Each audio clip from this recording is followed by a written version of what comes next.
Hi, I'm Lewis Kahn. I'm the project leader for the Pasture Landscapes project, and I'm also a Professor of Livestock Systems at University of New England.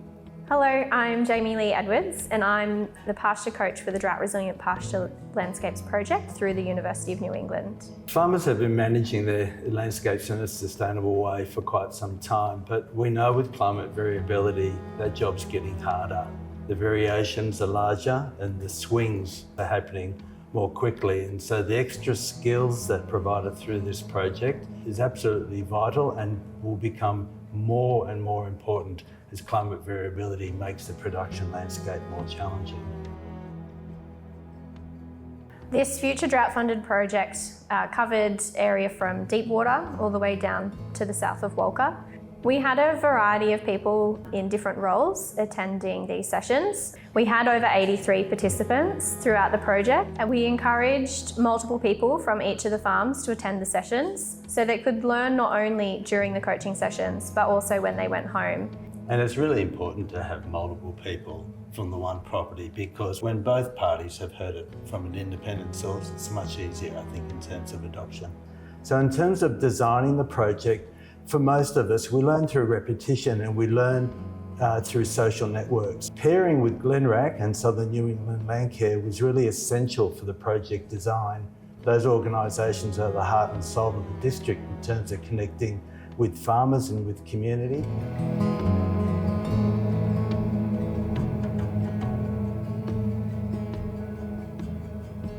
My name's Kylie Faulkner. I work for the Glen Innes Natural Resource Advisory Committee in Glen Innes, also known as Glenrack, which is a community-based organisation that's been in operation for 35 years. My name is Elizabeth Rosser and I work for Southern New England Landcare. Southern New England Landcare is a landcare organisation based out of Armidale. It formed in the mid-90s. So Glenrack was very excited to partner with the University of New England. The whole of the Northern Tablelands had been significantly impacted by drought over the 2018-2019 year, and it became apparent that we really needed to be investigating some new tools and strategies for people to better manage their pastures and their livestock. As we progressed, we covered 9 coaching sessions over the 18 months. And it was really interesting to see people who had their own techniques at the beginning of the project modify those to incorporate more numbers and more science around what they were actually doing, what they were measuring, which made them more confident to make decisions. The project also featured community of practice activities where we were able to host events and invite the whole community along to participate in the project activities. It gave us the opportunity to get out as a landcare organisation in the community and share what we were doing. But also connected nicely with the overall aims of the project and the objectives of the Future Drought Fund, so to better prepare people for uncertain times ahead. That was the importance of bringing Ag 360 into the project as well. Nowhere else could farmers get that localised climate forecast that allowed them now to start that planning process 6 months ahead of time, and to continue to review that over time. So as a farmer, the ongoing benefits from taking part in the project are obviously the relationships we've developed with the members, not only of our local groups, but other members through combined days, and knowledge of the Ag 360 and those forecasts that we have integrated into our daily management. So decision making is more difficult when we're under stress. I think we can all relate to that. And so having a plan developed before that situation makes it so much easier in order to go into the top drawer and pull out that plan and reevaluate it. Jamie Lee with the coaching session was really trying to develop skills that became second nature for farmers.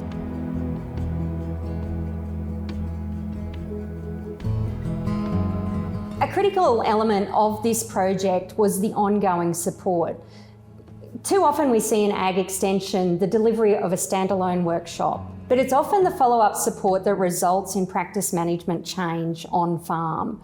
One of the wonderful things about the project was that the farmers felt that they could approach Jamie Lee and Lewis at any time throughout the project to ask questions, to further their learning and to validate some of the decisions they were making.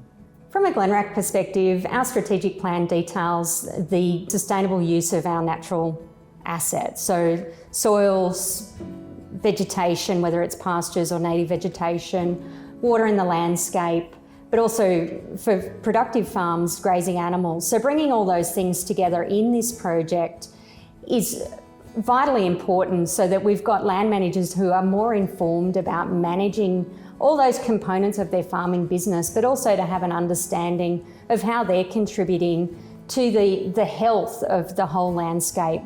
We also brought in our UNE Aquatic Ecology team to look at the link between land management and the flow and effects into stream management and water health. This is an opportunity that not many farmers get to be a part of. So it's a really unique thing in the project. And it was quite interesting at the events that were held where we had the UNE staff come in and talk about the aquatic monitoring, how engaged farmers were in that process and how appreciative they were of the project being able to capture that data, but also showcase that as land managers, farmers are doing a great job for the Australian public.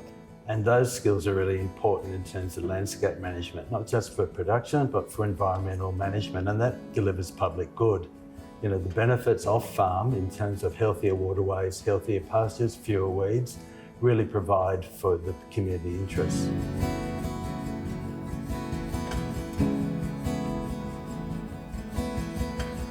I think we now have a fantastic template moving forward to continue to develop the project further and take it out to the broader community.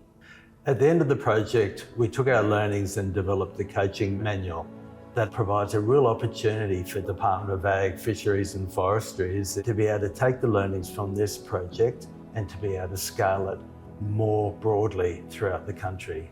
It was a real privilege to watch the landholders not only form relationships with others in the group, but also start to learn from each other. They were able to discuss what they'd implemented, what they'd learnt during the coaching sessions, and what had or hadn't worked and how they'd modified that to suit their individual property. And when we conducted the survey midway through the project, that peer-to-peer opportunity, the social networks, was really highly ranked by the farmers in terms of what was of value for them. A large focus of what we were doing was to try and help farmers look ahead with the climate forecast from Ag 360 6 months ahead of time. Through the repeated visits to farms, landholders were able to look at pasture assessments and really build their confidence to make sure they were accurate. They were able to look at feed budgeting, and they're able to look at climate forecasts and link all of those together to make informed decisions. It doesn't diminish at all the importance of experience. We all know with decision making it's head, heart and gut. But what we're looking to do is to really bolster up the evidence or the head part of that decision making process. So some of our landholder groups became extremely close over the 18 months and really saw the value in the catch-ups, especially on farm, and have plans to continue the catch-ups every 6 months outside of the project. So as a result of this project, the long-term impact for our participating farmers really is the toolbox of increased skills and knowledge around pasture budgeting and utilising those climate forecasts to feed into on-farm decision making.